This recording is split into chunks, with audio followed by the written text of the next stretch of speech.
Start करते हैं। यहाँ पर हम समझेंगे गति और वेग को। यहाँ पर एक सर्कल दिया गया है जिसमें ABC को डिनोट किया गया है, R त्रिज्या दी गई है। क्वेश्चन है आपका, चित्र को देखकर निम्न प्रश्नों के उत्तर दीजिए। R त्रिज्या के एक वृत्ताकार पथ पर राम, रहीम और जोसेफ एक ही समय में स्थिति A से चलना प्रारंभ करते हैं। 1 घंटे बाद राम A स्थिति पर, रहीम B स्थिति पर, जोसेफ C स्थिति पर पहुंच जाता है। तो आपको पता चल गया होगा कि पहले कौन चल रहा है, A चल रहा है, देन B चल रहा है, देन C चल रहा है। तो सही कथन पर आपको निशान लगाना है। राम अधिक विस्थापित हुआ,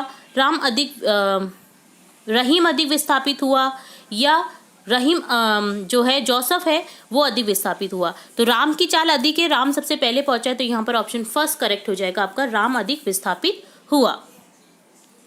सेकंड है, जो व्यक्ति समान समय में अधिक विस्थापित हुआ उसका वेग क्या होगा, उसका वेग अधिक होगा। जो व्यक्ति समान विस्थापन के लिए अधिक समय लेता है उसका वेग कम होगा, जैसे यहाँ पर जोसेफ का सबसे कम है। सही कथन पर सही का निशान लगाना है यहाँ पर सेकंड क्वेश्चन में।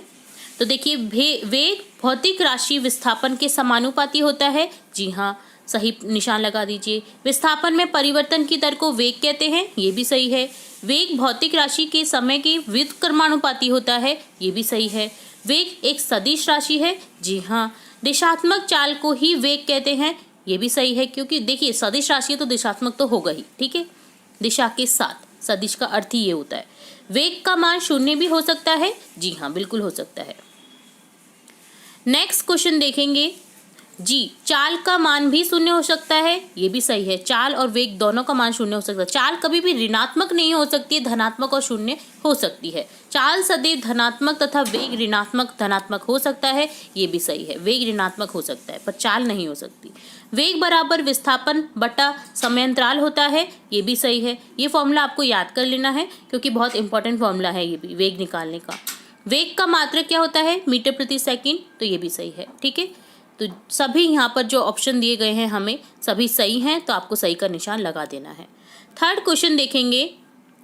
थर्ड क्वेश्चन है, ऋतु अपने घर ए से मित्र के घर बी जाती है। देखिए ए से बी जा रही है ऋतु।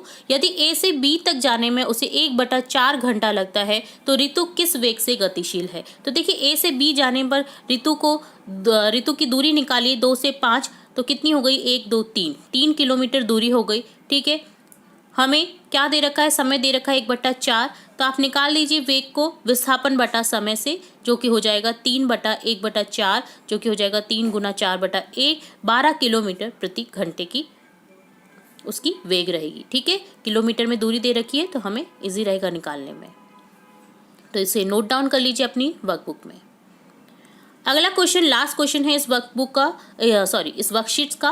तो देखिए, मोहन x से y तक न्यूनतम दूरी वाले मार्ग पर चलता है, x से y, ठीक है। यदि उसे 14 सेकंड लगते हैं तो उसकी दिशात्मक चाल होगी। तो देखिए x से y न्यूनतम अगर उसकी चाल देखें ना, तो हमें दूरी मिल जाएगी यहाँ पर 7 + 7 14 मीटर, और समय दे रखा है उसे 14 सेकंड लगते हैं कम मार्ग पर अगर वो चलता है तो, ठीक है। अधिक मार्ग वाला आपको नहीं चूज करना है, आपको कम मार्ग वाला चूज करना है, जो कि हो जाएगा 7 + 7, तो आप इसे इंक्लूड करेंगे, ठीक है, x से y तक।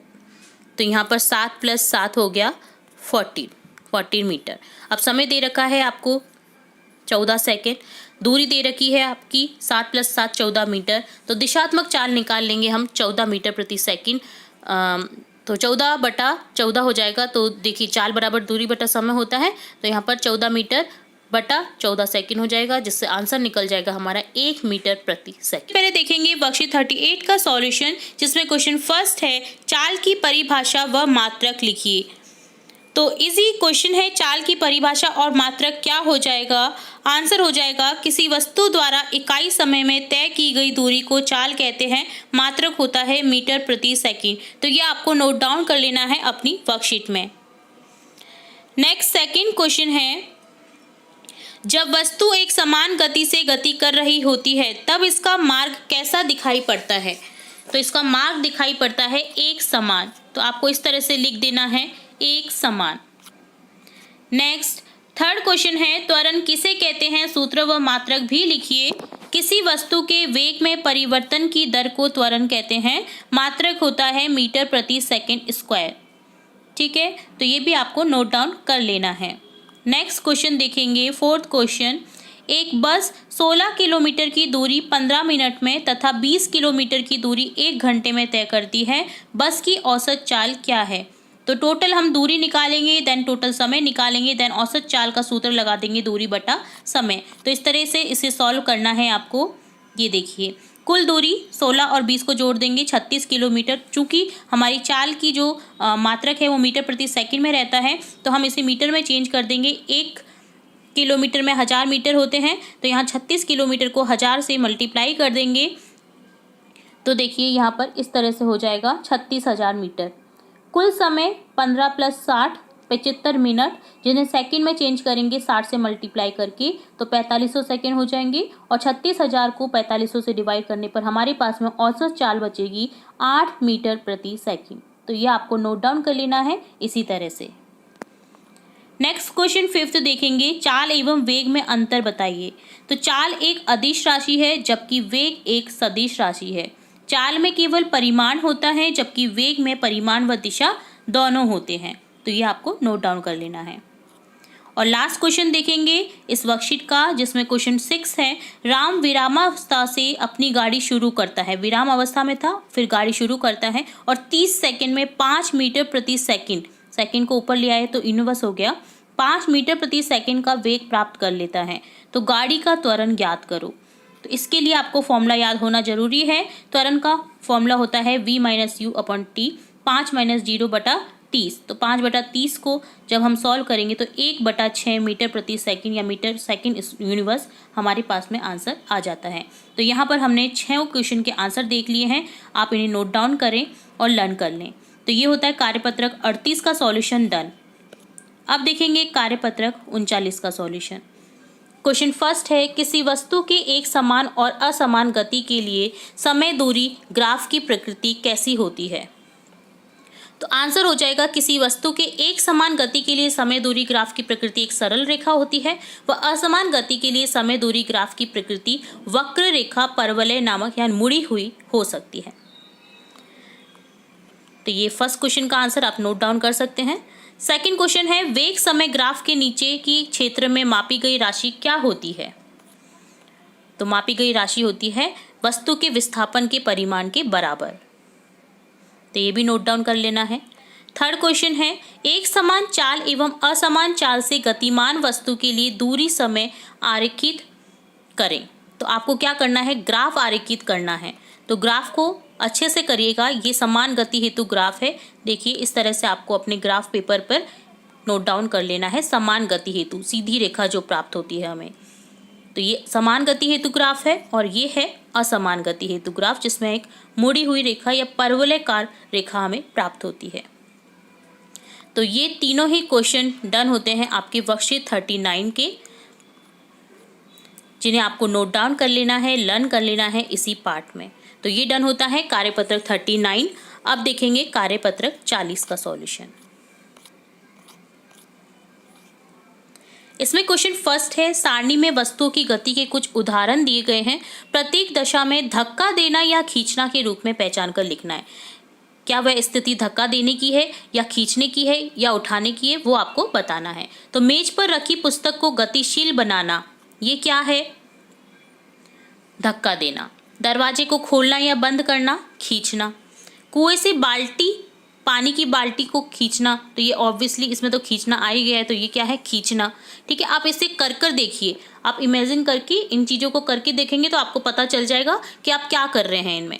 लदी हुई बैलगाड़ी को चलाना, धक्का देना होता है। किसी मेज की दराज को खोलना, खींचना होता है। आप कोई भी रैक खोलिए, आप उसमें क्या कर रहे हैं, कौन सी क्रिया कर रहे हैं? खींचने की। ठीक है, तो इसे इस तरह से नोट डाउन कर लेना है। तो ये डन होता है आपका क्वेश्चन फर्स्ट। अब देखेंगे सेकंड क्वेश्चन, जिसमें क्वेश्चन है, उचित शब्दों द्वारा आपको रिक्त स्थानों की पूर्ति करनी है। किसी वस्तु पर लगने वाले धक्के या खिंचाव को क्या कहते हैं? बल कहते हैं। बल में परिमाण के अलावा दिशा भी होती है। तो ये बल की परिभाषा भी हो गई और बल का अंतर भी हो गया। ठीक है, बल में परिमाण के अलावा दिशा भी होती है। किसी पृष्ठ के प्रति एकांक क्षेत्रफल पर लगने वाले बल को दाब कहते हैं, दाब की परिभाषा भी हो गई। देखिए, बल द्वारा किसी वस्तु की गतिशील अवस्था या स्थिर अवस्था में परिवर्तन लाया जा सकता है। आप कोई भी वस्तु को अगर बल लगाएंगे तो आप उसकी स्थिति में परिवर्तन ला सकते हैं। ठीक है, तो ये डन होता है सेकंड क्वेश्चन। अब इस वर्कशीट का लास्ट क्वेश्चन है, चित्र देखकर बताना है आपको कि कौन सी क्रिया हो रही है, बल धक्का देना हो रहा है या खींचने की प्रक्रिया हो रही है या उठाने की। तो देखिए, कार को धक्का लगा रहा है एक व्यक्ति, तो ये क्या हो गया, धक्का देना।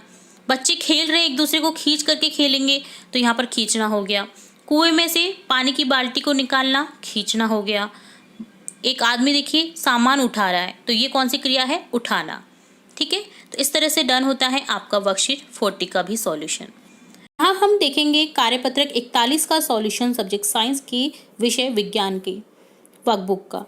तो क्वेश्चन फर्स्ट है, निम्न वस्तुओं को उनके बढ़ते वजन के आधार पर 1 से 5 अंक दीजिए। सबसे भारी वस्तु को 5 अंक देना है आपको। तो यहाँ पर कुछ वस्तुएं दी गई हैं, पुस्तक, मेज, पेन, फ्रिज, कागज।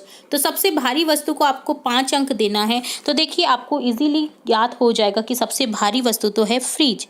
देन सबसे हल्की वस्तु देखिए 1 है, इसके बाद में आ जाएगा पेन, इसके बाद में आ जाएगी तीसरे नंबर पे पुस्तक, चौथे नंबर पर मेज और 5वें नंबर पर आपका फ्रिज आ जाएगा सबसे भारी। तो 1 से 5 तक आपको इस क्रम में देना है। तो आप अपने वर्कबुक में इससे लिख सकते हैं इस तरह से।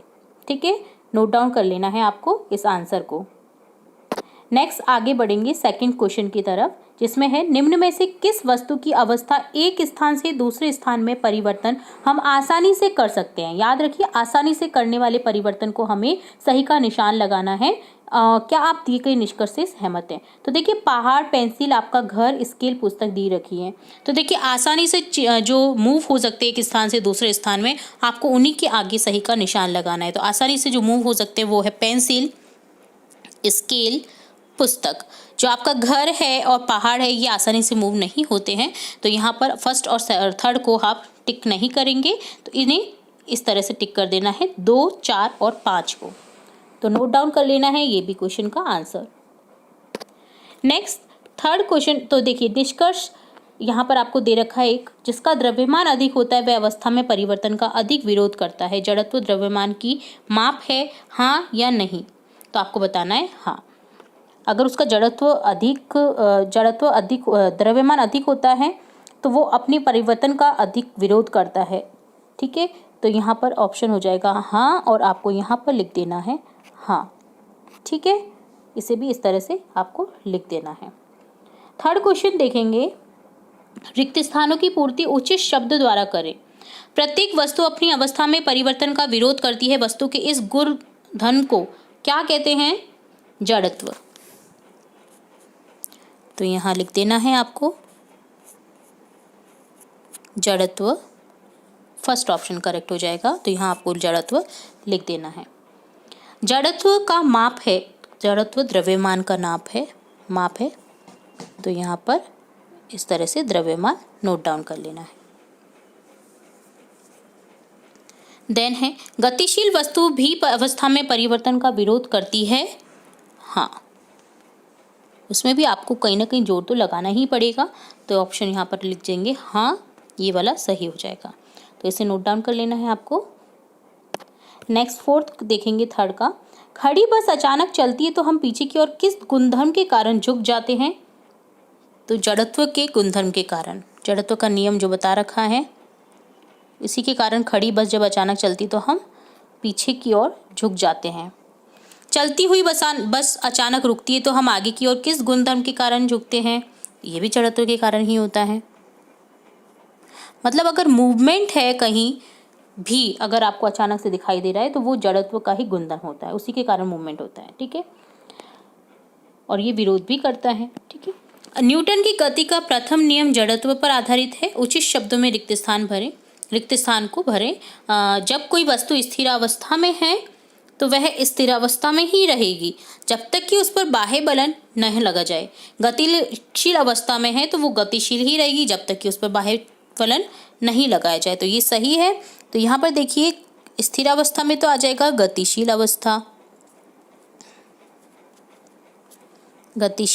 अवस्था, तो ये आपको रिक्त स्थान में लिख देना है यहाँ पर। और गतिशील अवस्था में है तो वो गतिशील में ही रहेगी।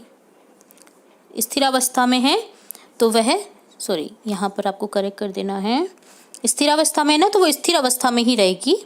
ठीक है, तो स्थिर अवस्था इस तरह से आपको लिख देना है।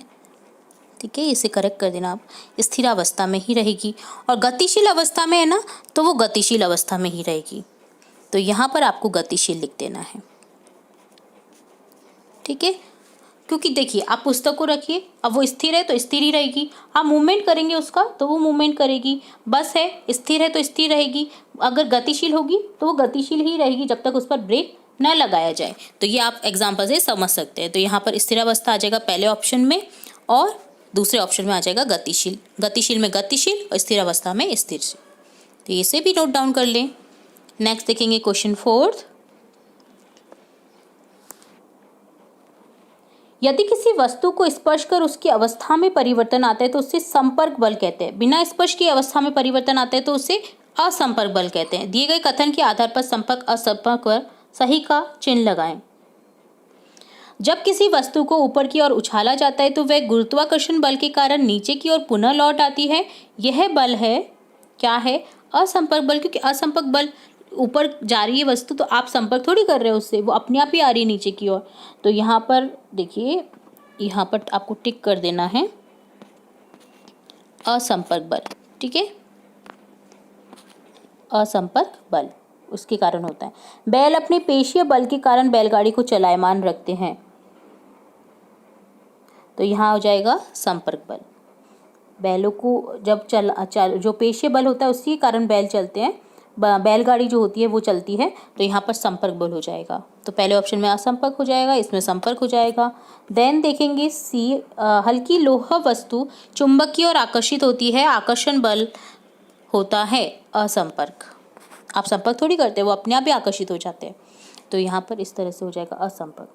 चुंबक के समान ध्रुव एक दूसरे को प्रतिकर्षित करते हैं, प्रतिकर्षण बल होता है, कैसा होता है? असंपर्क। स्टेशन पर खड़ी गाड़ी को धक्का लगाकर गाड़ी को गतिशील अवस्था में लाया जाता है, यह पेशीय बल से संभव है। यह पेशीय बल कैसा होता है? संपर्क बल। जब आप गाड़ी को चालू करेंगे तभी वो चालू होगी, नहीं तो वो स्थिर अवस्था में ही रहेगी। तो यहाँ पर संपर्क बल हो जाएगा।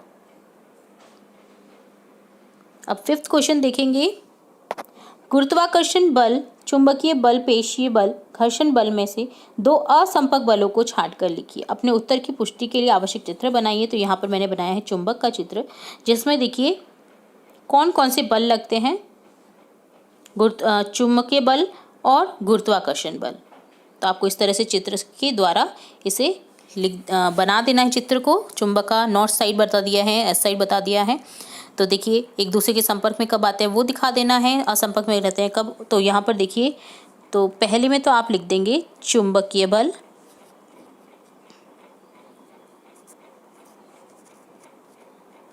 और दूसरे में लिख देंगे गुरुत्वाकर्षण बल।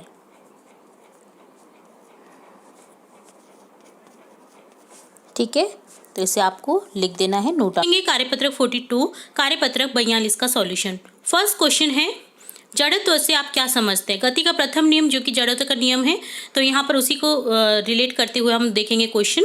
जड़त्व से आप क्या समझते हैं? तो किसी वस्तु का वह गुण जो उसकी गति की अवस्था में किसी भी प्रकार के परिवर्तन का विरोध करता है, जड़त्व कहलाता है। सेकंड क्वेश्चन है, गति के प्रथम नियम की परिभाषा लिखिए। गति के प्रथम नियम यानी जड़त्व का नियम के अनुसार एक स्थिर वस्तु स्थिर अवस्था में ही रहती है। गतिमान वस्तु स्थिर गति और सीधी रेखा में गति करती है जब तक कि उस पर असंतुलित बल न लगाया जाए।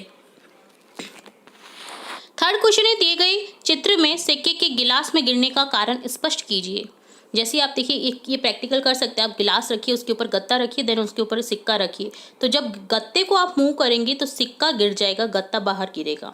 तो इसका क्या रीज़न है? देखिए, गिलास पर रखे गत्ते को एकदम से हटाने की वजह से गत्ता गति की अवस्था में आ जाता है, लेकिन सिक्का स्थिर अवस्था में ही रहता है। सिक्के को कोई करा नहीं है हमने टच, तो जिसकी वजह से सिक्का गिलास में गिर जाता है। फोर्थ क्वेश्चन है, चादर को झटकने पर धूल के कण क्यों उठते हैं? चादर को झटकने पर चादर में गति होती है, लेकिन धूल के कण जड़त्व के कारण स्थिर अवस्था में ही बने रहते हैं। अतः चादर से अलग धूल के कण उठाए हुए या उठते दिखाई देते हैं। किसी पेड़ की शाखा को तीव्रता से हिलाने पर कुछ पत्तियां नीचे गिर जाती हैं, ऐसा क्यों होता है? तो आंसर लिखेंगे, न्यूटन की गति के प्रथम नियम के कारण पत्तियां विरामावस्था में रहने की कोशिश करती हैं, लेकिन शाखा में गति के कारण इसकी शाखा से पत्तियां नीचे गिर जाती हैं। तो ये डन होता है कार्यपत्रक 42 का सॉल्यूशन। अब देखेंगे कार्यपत्रक 43, कार्यपत्रक 43। इसमें समझेंगे गति के द्वितीय और तृतीय नियम को। तो प्रथम नियम हमें समझ लिया है, अब देखेंगे द्वितीय नियम। संवेग को परिभाषित कीजिए। किसी वस्तु के द्रव्यमान और वेग के गुणनफल को संवेग कहते हैं। यह एक सदिश राशि है जिसमें परिमाण एवं दिशा दोनों होते हैं। संवेग किसी वस्तु को स्थानांतरित करने की क्षमता है। इसके द्रव्यमान में गति होती है, अर्थात संवेग किसी गतिमान पिंड की गति की मात्रा को पिंड को संवेग कहा जाता है। गति के दूसरे नियम का सूत्र लिखिए। F बराबर m होता है, जहाँ F बराबर बल होता है, a त्वरण, m पिंड का द्रव्यमान। गति के द्वितीय नियम द्वारा हम किसका मापन कर सकते हैं? गति के द्वितीय नियम द्वारा बल का सूत्र का मापन कर सकते हैं। क्रिकेट में बॉलर बॉलिंग करने से पहले अपने हाथ को घुमाता है। आपने देखा बॉलिंग करता है जब बॉलर, तो अपने हाथ को यूं सर्कल की तरफ घुमाता है। तो क्यों? गेंद को उचित गति प्रदान करने के लिए। गति का तृतीय नियम लिखिए। क्रिया प्रतिक्रिया नियम है गति का तृतीय नियम, ठीक है, तो इसे आपको लिखना है। गति का तीसरा नियम कहता है कि जब एक पिंड दूसरे पिंड पर बल लगाता है तो पहला पिंड एक बल का अनुभव करता है जो कि लगाए गए बल के विपरीत दिशा में परिमाण के बराबर होता है।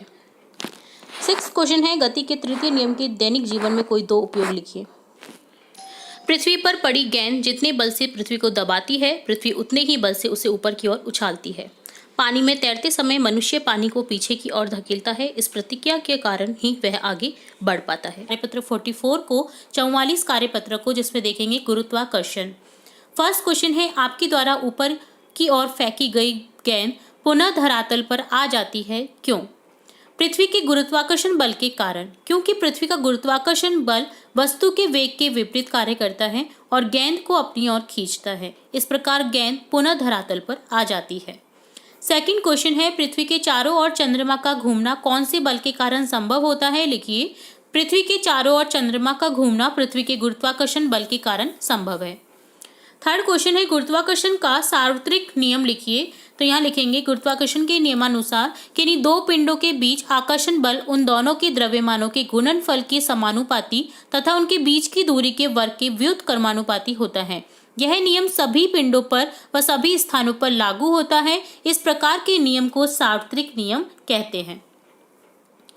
फोर्थ क्वेश्चन है, गुरुत्वाकर्षण बल का परिमाण ज्ञात करने का सूत्र लिखिए। तो आंसर हो जाएगा F बराबर G m गुणा स्मॉल m बटा d स्क्वायर। m है यहाँ पर कैपिटल M जो है वो है यहाँ पर पृथ्वी का द्रव्यमान, d है वस्तु तथा पृथ्वी के बीच की दूरी। तो G बराबर हो जाएगा यहाँ पर स्मॉल g बराबर Gm बटा d स्क्वायर। तो दोनों ही फॉर्मूले हैं यहाँ पर, तो आप इसे ध्यान रखें और लिख सकते हैं। तो ये डन होता है वर्कशीट 44 का सॉल्यूशन। अब देखेंगे वर्कशीट 45, जिसमें देखेंगे मुक्त पतन या गुरुत्वाकर्षण। फर्स्ट क्वेश्चन है, पृथ्वी की गुरुत्वीय त्वरण का मान लिखिए 9.81 मीटर प्रति सेकंड स्क्वायर। सेकंड क्वेश्चन है, मुक्त पतन से आप क्या समझते हैं? जब कोई वस्तु विशेष ऊंचाई से गिराई जाती है तो गुरुत्वाकर्षण बल के कारण पृथ्वी की सतह पर गिरती है। वस्तु के इस तरह गिरने को मुक्त पतन कहते हैं। किसी वस्तु का द्रव्यमान कौन से गुण का मापन है? किसी वस्तु का द्रव्यमान उसके जड़त्व गुण का मापन है। भार किसे कहते हैं? वस्तु पर पृथ्वी का आकर्षण बल वस्तु का भार कहलाता है। इसे W से निर्दिष्ट करते हैं।